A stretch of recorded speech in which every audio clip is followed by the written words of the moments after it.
اگر تمہارے دل میں یہ مایوسی چھا گئی ہے کہ میں اتنا گنہگار ہوں، ہر پل اللہ کی نافرمانی کی، تو اللہ کیسے مجھ جیسے گنہگار کی دعا قبول کرے گا؟ کیسے میری زندگی سے آزمائشوں کو ختم کر کے میرے لیے بھی معجزات کرے گا؟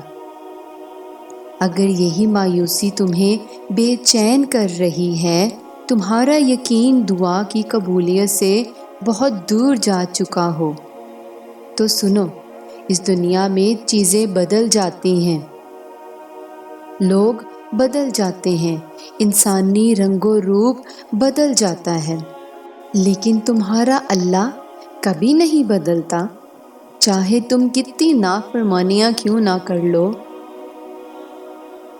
وہ ہمیشہ تمہارا منتظر ہوتا ہے کہ کب میرا بندہ میری طرف واپس لوٹ کر آئے گا۔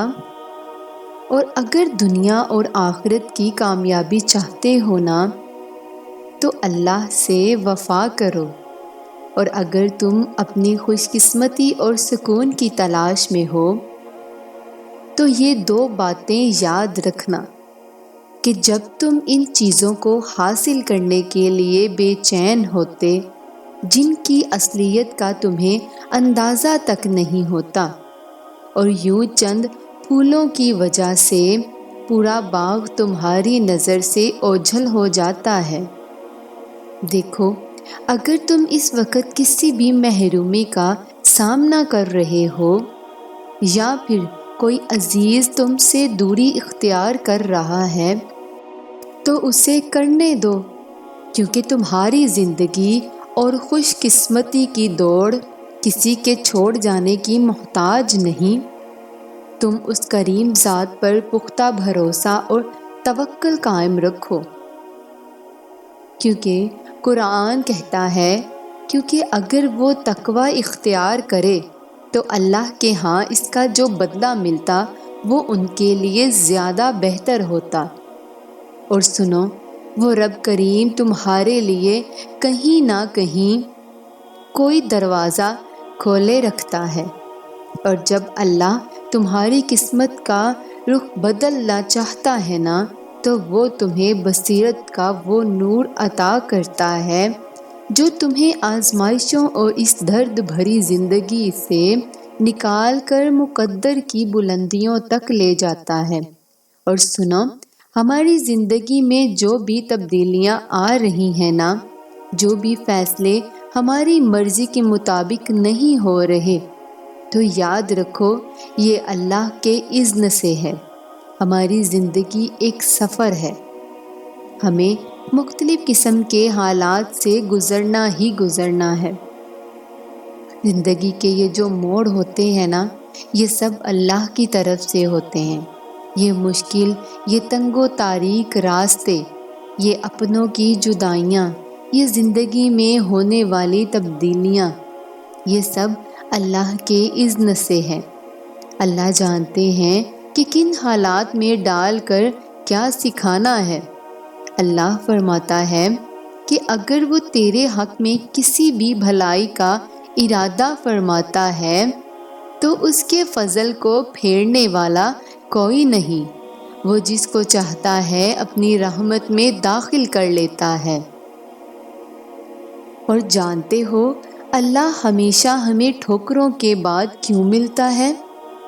کیونکہ بغیر ٹھوکر کے ہم اللہ کے بارے میں جان تو سکتے ہیں، لیکن اس کو کبھی تلاش نہیں کر سکتے۔ ہم اس دنیا کے انسانوں کو سب کچھ سمجھ بیٹھتے ہیں، اور اللہ کی ذات کو بالکل بھول جاتے ہیں۔ پھر یہی دنیا ہمیں ٹھکرا کر آسمان سے پرے لے آتی ہے، پھر ہم سیدھا سجدے میں گرتے ہیں، تب اس تکلیف کے سجدے کے بعد ہمیں اللہ ملتا ہے۔ اور اگر تم یہ محسوس کرنے لگو کہ تمہارا دل اخلاق کی پاکیزگی اور خلق خدا سے حسن سلوک جیسی اعلیٰ صفات سے جڑ گیا ہے، تو سمجھ لو کہ عنقریب اللہ تمہارے دل کو ہر کٹھن سے آزاد کر کے تمہارے لیے خوش قسمتی کے خوبصورت دروازے کھولنے والا ہے۔ اور جب تمہیں لگے کہ تم کمزور پڑ رہے ہو تو اس وقت کو یاد رکھنا کہ جب کوئی نہیں تھا تمہارے پاس، تم تنہا تھے، تمہارے گرنے کے بعد دوبارہ تھام کر کھڑا کرنے والا اور سہارا دینے والا بس وہ اللہ ہی تھا۔ اور ہر رشتہ کبھی نہ کبھی مان توڑ دیتا ہے، ہر تعلق کبھی نہ کبھی بھرم کھو دیتا ہے، صرف اللہ کی ذات ہی ہے جس کا سرا ہمیشہ قائم رہتا ہے۔ یاد رکھنا تو نصیب برے ہوتے ہیں اور نہ ہی قسمت، کیونکہ وہ تمہارے مہربان اللہ نے لکھے ہوتے ہیں۔ اور جانتے ہو کہ قسمت چمکانے کی سب سے بڑی نشانی کیا ہے؟ کہ تم اللہ کے آگے بے بس ہو کے رونے لگو اور دل کے داغوں کو دھونے لگو۔ اور سمجھ جاؤ کہ اس کریم ذات نے تمہیں اپنے فضل اور رحمت کی چادر میں ڈھانپ لیا ہے۔ اور توبہ کا خیال خوش قسمتی ہے، کیونکہ جو گناہ کو گناہ نہ سمجھے وہ بدقسمت ہے۔ اگر تم اللہ سے شرمندہ ہو کر مغفرت اور دعائیں کرتے ہو تو سمجھ لو کہ اب تمہارے حالات بدلنے والے ہیں۔ بس اپنا سب اللہ کے حوالے کر دو، کیونکہ تمہاری زندگی کا مصور وہ اللہ ہے جو ہر بے رنگ چیز میں رنگ بھرنا خوب جانتا ہے۔ وہ عنقریب تمہاری آزمائشوں کو معجزوں کے خوبصورت رنگوں سے بھر دے گا، انشاءاللہ۔